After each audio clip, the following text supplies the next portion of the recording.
Christmas, Easter, Thanksgiving, we all have our most sacred of holidays.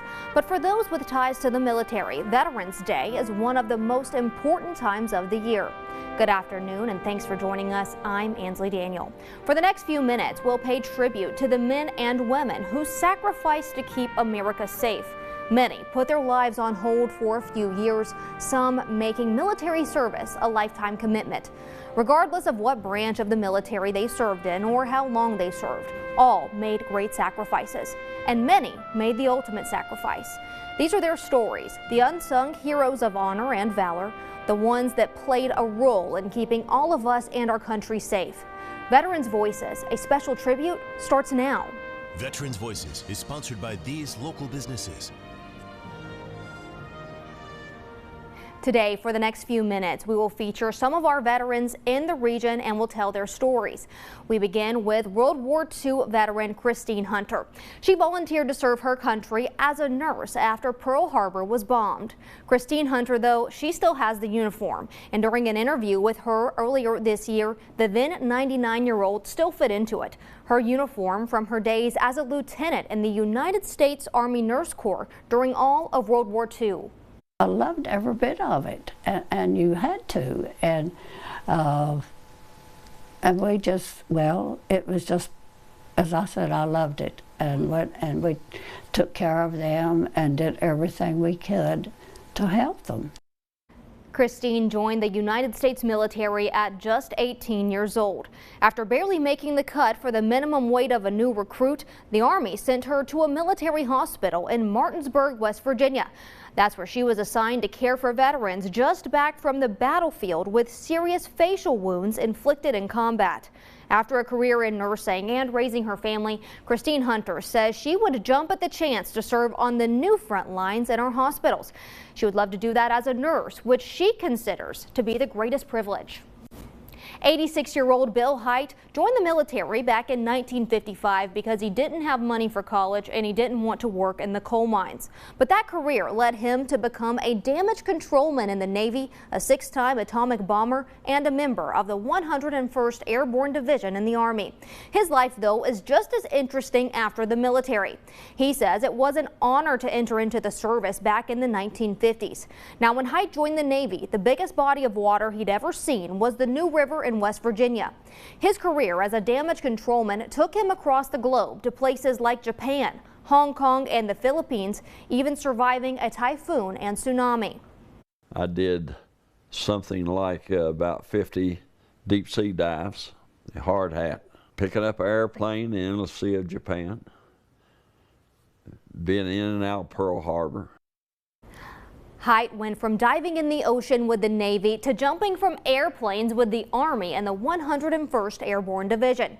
Now, when he got out of the Army, he went to work the railroad and then became a builder, eventually building President Jimmy Carter's office in Atlanta. His career in the military, though, gave him the skills for what he says is one of the most important roles he's ever held, becoming a scoutmaster for his son's Boy Scout troop. I was a sergeant in the Army. I was a petty officer in the Navy, and you have leadership skills, and you run your scout troop more like a military. You have your patrol leader, then it's a boy, and you give him the reins to run your troop. He did that for 16 years in the Atlanta area. Some of the boys he led even went into the military themselves. Veterans during the Vietnam and Korean Wars weren't always given the choice on whether or not to serve, and those who returned home were often shunned. Honor Flight of the Appalachian Highlands, though, hopes to change that by giving veterans a trip to Washington, D.C. to visit the war memorials. A celebratory send-off for a well-deserved trip for 20 Tri-Cities veterans. It's really exciting. I've been to D.C., but to be with other vets like this, it's sort of touching. Honor Flight of the Appalachian Highlands recently took Vietnam and Korean War veterans to Washington, D.C. to visit war memorials, Arlington National Cemetery, and the Tomb of the Unknown Soldier. Laying the wreath at the Tomb of the Unknown, as pouring down rain, Everybody was just silent as a mouse. Everybody was so respectful. All the vets were right there. The sentinels, they scuffed their heels to salute all these vets that were there. It's just overwhelming. Veteran Tom Masner serves as a guardian on honor flights, helping facilitate the trips. Our guys, they kind of fall in and mingle with those guys, and they talk and they find people that they've missed for years. It's good for them, but selfishly, I think I get more out of it than they do. The trip is free for the veterans, but it's a small gesture for a priceless sacrifice. They build camaraderie. They have healing moments. They share the weekend with their brothers that have served with them in different service genres, in different wars, but they come together. They're still a soldier, and they have that moment of healing. Veteran Tom Fluke felt that healing on the trip. I had some terrible things in Hawaii. I had people that were coming back were in little tin boxes, and I get to meet people that made it back. Those who served during the Vietnam and Korean Wars didn't receive a welcome home. But Honor Flight gives them that. There was times when people came back from the overseas that we were told not to wear our uniforms because of the conflict that we had in our country. And I'm glad to see that that's changed. It uplifts me to see that finally that these Vietnam era veterans are getting recognition that they should have got 30 years ago when they first come back. The Veterans Hospital for our region recently celebrated its birthday. We'll take you to that celebration, and later on we have a salute to those veterans who have left us. Last month, the James H. Quillen VA Medical Center celebrated 120 years in Mountain Home. We take a look back at that celebration and explain what the VA means to the region, and we talk a little bit about its future. I get all of my health care here at the VA, and one of the best decisions I've ever made in terms of health care. For 120 years, the James H. Quillen VA Medical Center has been providing care for veterans in the Tri-Cities region and beyond. I got my shots, you know, and I had oral surgeon and some teeth dental work done, and they keep good tabs on me. I make my appointments, and I can't say enough for the staff and facility here at the VA. From routine appointments and major surgeries to short and long-term inpatient care, the Mountain Home VA has evolved to meet veterans' needs. The VA, or the original facilities, many of which were established to treat wounds associated with gunshots and bomb blasts, and back in World War I, World War II, for poisonous gases. And over time, yes, we still have the bullets and the bombs, but we've also evolved where we can do more complex surgery. We provide women's health services. We have robust primary care, specialty care, mental health services. This past weekend, that long-standing commitment was recognized with a parade and a celebration. Veterans like Carol Remind say they're thankful to have this level of care so close to home. I started out at the bottom, you know, with hearing, and now then I've had 2 cancers, and we've got them behind me and 2 grandkids ahead of me. The look of the VA has evolved too. Our clock tower, which was an original domiciliary and dining hall, we're now going to renovate it and turn it into a state-of-the-art rehabilitation center for physical therapy, occupational therapy, and prosthetics, but we'll still have that grand historic architecture. With those renovations, services are also expanding. We've got a robotic surgery program where we do general surgery, gynecological surgery, urological surgery.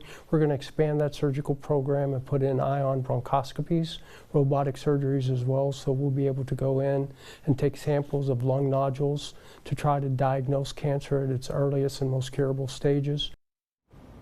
According to the U.S. Department of Veterans Affairs, on a single night in January of last year, more than 33,000 veterans were estimated to be homeless across the nation. This year, the Mountain Home VA found permanent housing for more than 230 homeless veterans right here in our region. Now, this was done through financial assistance and reunions with helpful family and friends. Wilma Davenport worked on that team helping homeless veterans here in the Tri-Cities. She and others were part of the VA's push to help thousands here and all across the country find a safe place to live.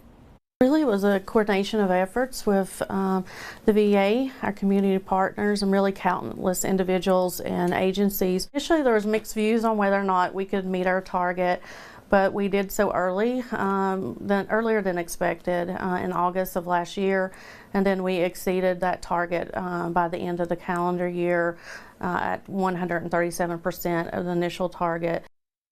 Nationwide, the VA says it is seeing the number of homeless veterans steadily decline. It's an important part of the Christmas season for families of veterans who have passed away. Of course, we're talking about Reese Across America, and here to tell us a little bit more about Reese Across America is Mark Worth, Jeff Allison, and Deborah Deegan. Thank you all so much for joining us here for this special, and of course to talk about Reese Across America. Thank you for having us.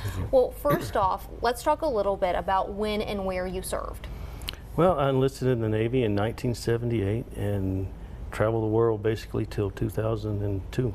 Wow. And served 3 tours in Persian Gulf with Desert Storm once. Well, thank you so much for your service. And tell us a little bit about when and where you served. I joined the military in January 1978. I retired in 1995.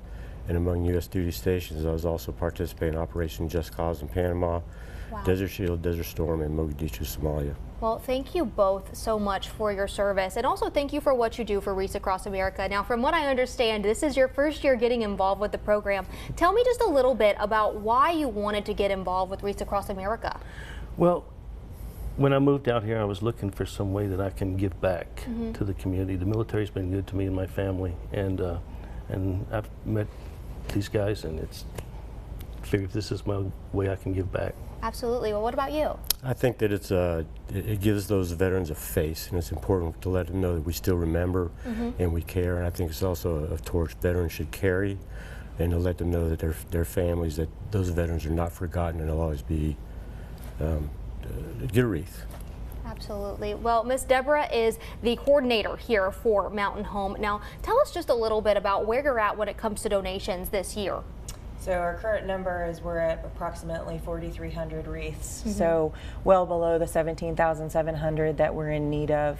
But we continue to have donations come in on a daily basis, and we still have a couple of more fundraisers before the deadline of November 28th. Let's talk a little bit about how folks can donate and help you right now.